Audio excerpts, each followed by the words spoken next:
I'm a 29-year-old woman, and I work in clinical nutrition. I deal with food allergies and dietary restrictions every single day. It's my job to know exactly how allergies work, what they look like, how the body reacts, how to manage them, how to test for them. So maybe that's why this whole situation hit a boiling point when it did. Or maybe I was just sick of being played for a fool. My older sister, Alex, is 31. Ever since we were kids, she's claimed to have a severe shellfish allergy. And I don't mean just a mild reaction or stomach upset. I'm talking full-on, I could die if I even smell shrimp kind of claims. Our parents believed her without question. So no seafood was ever allowed in our house. Ever. No shrimp, no crab, not even fish sticks. If we went to a restaurant and the menu had even one seafood item, my parents would make a scene and demand to speak to the manager. Alex didn't have to lift a finger. She just sat there, pale and fragile, as if the mere presence of prawns was going to send her into anaphylaxis. I was too young back then to really question it. But I remember my childhood clearly, birthday parties where she demanded the entire menu be changed. Family vacations ruined because a waiter didn't understand her instructions. At one point, our neighbor's dog had to be rehomed because it ate fish-based kibble, and she insisted the smell made her throat tingly. My parents went along with all of it. To them, any doubt was cruelty. I remember once, around middle school, I asked why she didn't carry an EpiPen. My mom snapped at me so fast I thought she was joking. I learned then that asking questions made me the bad guy. But as we got older, things started not adding up. Alex got into a food phase in her 20s. She posted elaborate charcuterie boards on her Instagram. She went on sushi dates with her boyfriends. She had a Caesar salad obsession for a while, eating it almost every other day. I know most people wouldn't think twice about it, but I did. Caesar dressing is made with anchovy paste. I asked her once, casually, if she made her own dressing. She looked confused for a second, then said she only used the vegan kind. I checked her fridge a few days later when we visited. It was Kraft. Regular, anchovy-filled Kraft Caesar. Still, I kept quiet. I knew the fight wasn't worth it. Once I started working in nutrition, the inconsistencies became even harder to ignore. Her story kept changing. She told one friend she was allergic to iodine. She told another she could eat crab in small amounts, but shrimp made her skin burn. I noticed she never had prescriptions. No EpiPen, no antihistamines, no doctor notes. And yet she had no problem storming out of a catered event because someone brought shrimp spring rolls. She would cry and say people didn't care about her safety. She'd post dramatic stories online about how traumatizing it was to constantly be dismissed. Then came the rehearsal dinner. One of my closest friends, a former college roommate, was getting married. Her rehearsal dinner was at a cute little bistro with a fixed menu. Shellfish was optional for one of the courses, and the restaurant even printed disclaimers about potential cross-contamination. Nothing out of the ordinary. Alex lost it. She stood up in the middle of the room and demanded to speak to the chef. When the poor hostess came over, Alex started shouting about how this was an attempted murder and how she'd never felt more unsafe. My friend was so embarrassed she started crying. Her fiancé had to pull Alex aside and ask her to leave. That night, Alex messaged me with a long voice note about how I should have warned them and how I clearly didn't care about her health. I didn't respond. Instead, I started paying attention. I began watching her more carefully. At family barbecues, she'd hover near my husband when he made shrimp skewers. Once, I caught her sneaking a bite of his shrimp tacos while chatting in the kitchen. She looked up, saw me, and laughed it off by saying, "It's fine. I took a lactate, for shellfish." That was when I stopped wondering and started planning. A few weeks later, my parents decided to host a little family dinner. Just me, Alex, our husbands, and them. My mom wanted it to be a bonding night since we hadn't all been together in a while. I offered to cook. No one questioned it. I made 2 identical pasta dishes. Both were creamy garlic linguine with roasted tomatoes and fresh parsley. The only difference? One had sautéed shrimp mixed in. The other was plain. Before plating, I quietly swapped the labels. I kept the shrimp bowl near my mom's seat, the allergy-safe one near Alex. I watched her closely. She didn't ask a single question, didn't check ingredients, didn't sniff the dish. She just dug in and chatted away like nothing was out of the ordinary. My husband, who's a nurse, was sitting next to me. We had EpiPens ready, just in case, but I was already sure nothing would happen. And I was right. She cleaned the plate. Not a single sign of discomfort. No swelling, no hives, no coughing. Just compliments about how restaurant quality my cooking was. I waited 20 minutes. Then I clutched my throat, gasped, and collapsed onto the floor. The moment I hit the floor, it was chaos. My mom screamed first. My dad jumped up and knocked over his chair. My husband was already beside me, checking my pulse and pretending to administer an antihistamine he had in his pocket. I could hear someone fumbling with their phone, probably trying to call an ambulance. Alex didn't move. She just sat there, holding her fork mid-air, eyes wide, but not with concern. No rushing over, no questions, no panic. Just frozen. Watching. My husband leaned over me and asked what I'd eaten. Odd enough for everyone to hear. I kept my breathing shallow, tried to wheeze a little, and reached for my neck like I was fighting to breathe. I had a small blush compact hidden in my pocket, just a pink shimmer, and I used it to pat quickly along my neck and collarbone while everyone was distracted. It gave the appearance of hives starting to spread. I felt his hand squeeze mine for a second, just a signal that we were in sync. He turned to the table again and repeated himself. What did she eat? That's when it happened. Alex, without even thinking, said she had the shrimp pasta. She glanced at the plates and pointed to one of them, the one I'd intentionally labeled as safe, then added, "I thought it was yours." My dad looked from me to her, back to the plate. Then he said it, slowly, like he was trying to make sense of the words as they came out of his mouth. "Wait, shrimp? Did you both eat shrimp?" My mom gasped. Alex opened her mouth, but nothing came out. Her eyes darted around the table. I could see her trying to come up with something. She was still holding her fork. I sat up slowly, still wheezing. Then I just stopped, took a deep breath, perfectly calm, and I turned to Alex. "Did you eat shrimp too?" Her face dropped. Not scared, not confused, just pale. My mom asked how I was suddenly okay. I stood up and said clearly because I never had a reaction. I faked it, just like Alex has been faking hers. The room went still. My mom's mouth opened and closed like she couldn't form words. My dad sat back in his chair, like someone had pulled the floor out from under him. Alex shot up from her seat. She pointed at me, shaking, and started yelling that I was doing this to humiliate her, that I always hated her, that the shrimp must have been imitation, not real, and that she hadn't eaten enough to cause a reaction. She kept throwing out reasons, excuses, anything. I walked to the kitchen and came back with the shrimp bag and the recipe card I'd printed out. Set them both on the table. Wild caught, deveined, peeled shrimp. I listed every ingredient I used in both pasta bowls, identical except for the shrimp. I hadn't made a mistake. There was no wiggle room. She ate it, and nothing happened. My dad looked like he was going to be sick. My mom just kept whispering this can't be right over and over. Like if she said it enough times, it would undo everything. And then Alex snapped. So what if I don't really react? I don't like shrimp, okay? Dead silence. No one spoke. No one moved. That was it. Years of drama, of control, of guilt trips and cancellations and public scenes, boiled down to the fact that she just didn't like it. And instead of saying that, she built a fake medical condition to get what she wanted, over and over, for more than 2 decades. She realized what she said about 5 seconds too late. Her hands flew to her mouth like she could catch the words mid-air, but the damage was done. She grabbed her purse and stormed out. Slammed the front door so hard a framed photo on the hallway wall fell off. My mom sat back in her chair and started sobbing into her napkin. My dad still hadn't said a word. He just stared at the shrimp bowl like it was radioactive. No one finished their food. My husband helped me gather the dishes while my parents sat there, stunned. We didn't speak much, just packed up quietly and left. My mom didn't even look up when we said goodbye. I haven't heard from Alex since that night. No messages, no calls. I didn't block her, but she hasn't reached out either. I checked her social media later, she blocked me. It's strange. All that power she had over our family vanished in a single evening. No meltdown, no allergy scare, no performance. Just a single sentence and a door slam. And I made sure everyone was watching when it happened. About a week after the dinner, Alex started doing what she's always done when things don't go her way, making herself the victim, without ever saying what actually happened. I didn't hear from her directly, but word started getting back to me through family. My aunt called and asked if everything was all right between us. Apparently, Alex had said something vague about betrayal that was weeks in the making, and how some people only feel powerful when they're hurting others. She never used my name, but no one was confused about who she meant. I didn't answer the rumors publicly. I sent her one email, just one. It wasn't long. I didn't insult her. I didn't call her a liar.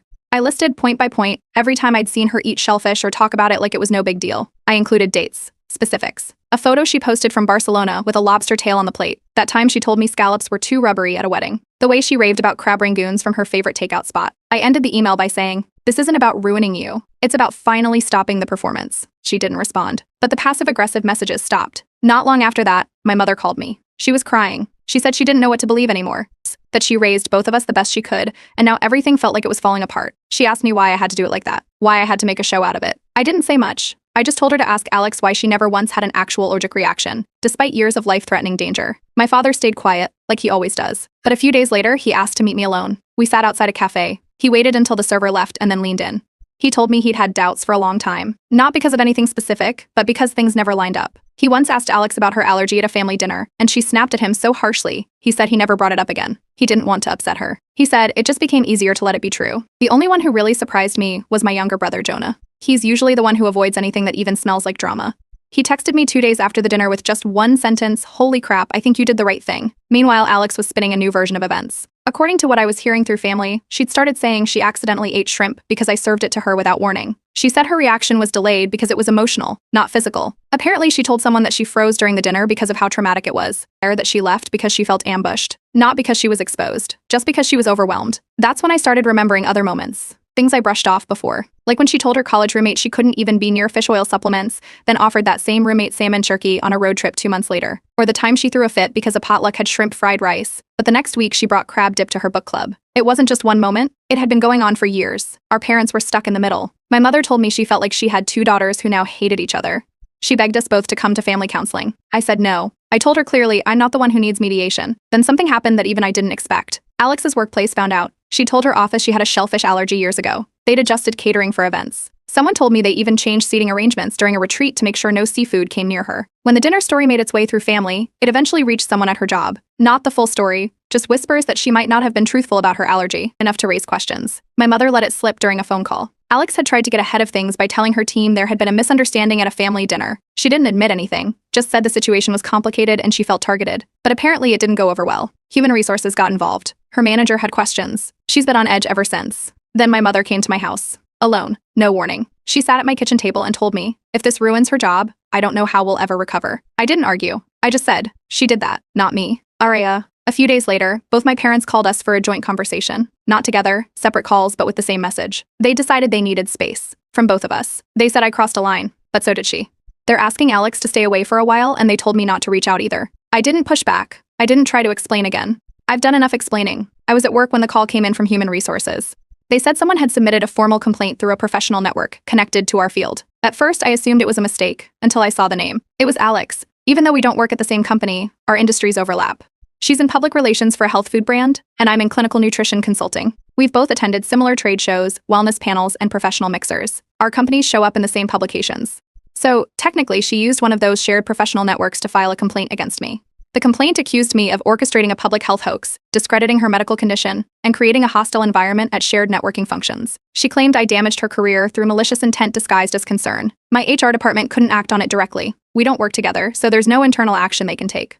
But they gave me a heads up, said industry gossip spreads fast, and my professional reputation could be affected if I didn't manage the situation carefully. That's when I realized how far she was willing to take this. I started reaching out to people in my circle, people I trust. Some of them had already heard the story. A few admitted they'd received direct messages from Alex.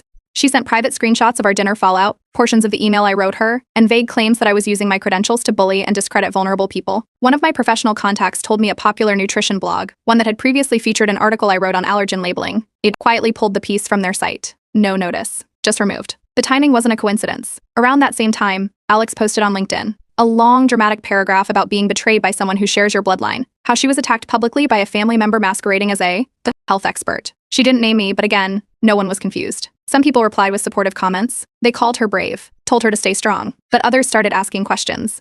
Someone asked if she had ever posted proof of her medical diagnosis. Someone else gently pushed for clarification, asking if she carried an EpiPen or had documentation. She didn't reply to those. Then I got a message from someone I didn't know. It was anonymous, but they identified themselves as a former coworker of Alex's. They said she once insisted on going to a sushi restaurant for a team dinner, ordered spicy tuna rolls and miso soup. No issues. But months later, when asked to attend a seafood-themed retreat for team building, she refused. Claimed she had a severe shellfish allergy and couldn't risk it. The message ended with, "You're not the only one who's noticed." That same week, screenshots started circulating in a private allergy support group where Alex had been active. Photos of her eating crab cakes at a restaurant, a birthday dinner where someone tagged her enjoying shrimp pasta. People started distancing themselves. One of the group admins removed her from the discussion board and posted a disclaimer about misrepresentation harming community trust. Her professional world kept shifting. One of her sponsors, a vegan protein powder brand, cut ties with her. They sent out an email to their newsletter list with a short but clear message about maintaining brand integrity and no longer partnering with individuals under public credibility review. My parents found out about everything almost immediately. They called, furious. My mother asked why I was still posting about it. She blamed me for making it public. I reminded her that I wasn't the one who started posting online. Alex had already gone public with her vague version of events. I was simply correcting the story, with facts. They begged me to delete everything. I told them no. I said she used a fake illness to control our lives. I'm not apologizing for calling it out. Then came the text. Alex messaged me directly. Just one sentence. See you in court. She blocked me right after that. Her number is now unreachable. The next day, I received a letter from a law firm. Not a lawsuit, but a cease and desist. The letter claimed I damaged her professional credibility, painted her in a false light, and caused her to lose income. It accused me of slander and defamation and demanded that I retract all statements and refrain from further commentary about her. My husband read through the letter and immediately pointed out how vague it was. It didn't address anything specific I said, just called it public mischaracterization. He called a lawyer friend for advice. We were told it looked more like a scare tactic than a real threat. But it confirmed one thing, she was willing to burn every bridge to avoid admitting the truth. The cease and desist letter turned out to be more bark than bite. I had it looked over by a lawyer my husband knows from his hospital. His review was simple. It's hollow. The wording was vague, the claims were emotional, and unless Alex could prove I said something factually untrue, there was no legal ground to stand on. He told me not to respond and not to worry. So I didn't. Instead, I focused on my work. I started outlining an article. Not one I planned to publish, just a private draft. It was about how exaggerated or fake allergy claims harm people with real conditions. I wrote about what it does to public trust, how people become less careful when they stop believing anyone's allergy is real. I never attached names. I never mentioned Alex. It was just for me to organize everything and remind myself that telling the truth isn't the same as attacking someone. While I was doing that, my mother found a new way to insert herself. She called my husband behind my back. She didn't ask how we were doing. She asked him to talk sense into me, told him I was damaging the family, that if I didn't back off, Alex might never recover. My husband didn't sugarcoat anything. He told her flatly that I wasn't doing anything wrong, saying that the real damage had been going on for years, and that it was time someone actually said something. Then came the messages. My mother started privately messaging extended family. Aunts, cousins, even my father's older sister who barely knows Alex. She told them I was obsessed, that I couldn't let things go, that I was vindictive and trying to destroy my sister's life. She didn't mention the dinner or the fake allergy, just painted the picture of a bitter younger sibling with a grudge. One of my aunts actually called me, asked me what this was all about. I explained what had happened, point by point. She listened for a few minutes, then asked, "But why are you jealous of Alex?" I asked her, jealous of what? Her imaginary health issues? She hung up. That same week, I got a message from someone I hadn't heard from since middle school. She sent me an old class photo, and with it, a memory. Back during a school bake sale, Alex had loudly claimed she had a peanut allergy and couldn't eat anything that wasn't prepackaged. But later that same day, she traded her juice box for a peanut butter brownie and finished it without blinking. I started collecting these moments. I made a folder, old photos, screenshots, messages, casual conversations, even social media posts. Not to share, not to go public, just to understand how far back it went, and how many people had looked the other way. It wasn't about just one fake allergy. It was a pattern. If it wasn't shellfish, it was peanuts.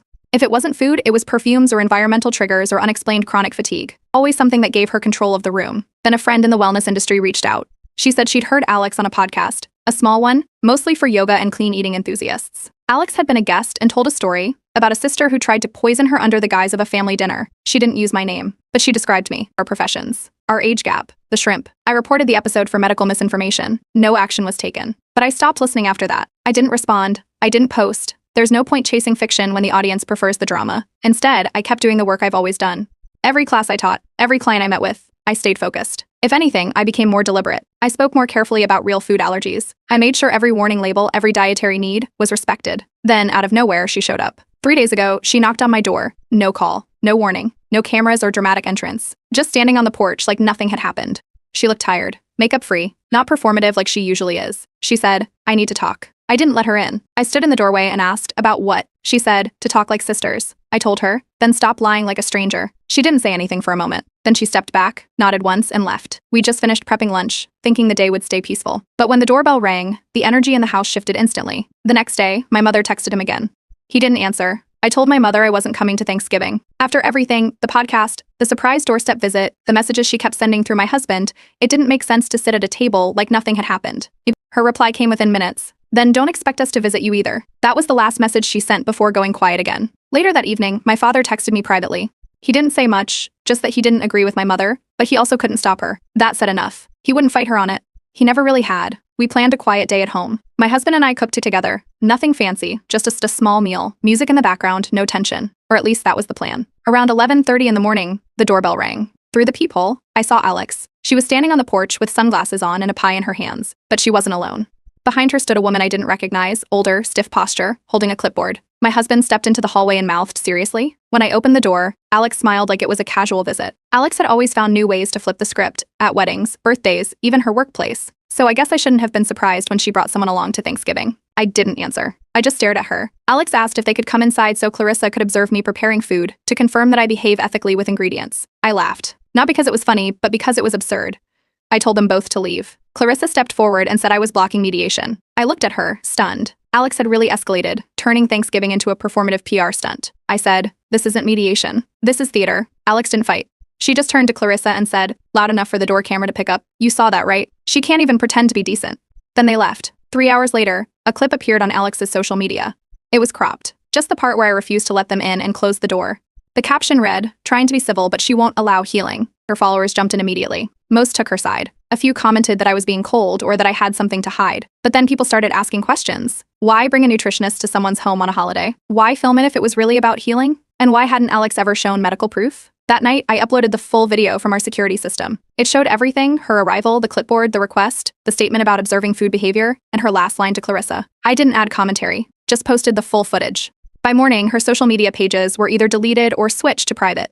Every account that used to have her allergy tips and brand promos was wiped clean. My parents didn't text until the afternoon. Their message wasn't about what Alex did. It was about the video. "You're making this public again." My mother wrote, "This is cruel." I didn't reply, but someone else did. Our family group chat, which had been silent for weeks, finally lit up. One of my cousins, who rarely speaks up, posted a single message: "Why is no one asking why Alex faked an allergy for 20 years? No one responded. Not a single reply. The chat has been quiet ever since. 1 week after Thanksgiving, I received a package in the mail. No return address, just my name on a plain envelope. Inside were printed test results, highlighted and underlined, with a cover sheet that read, "Proof."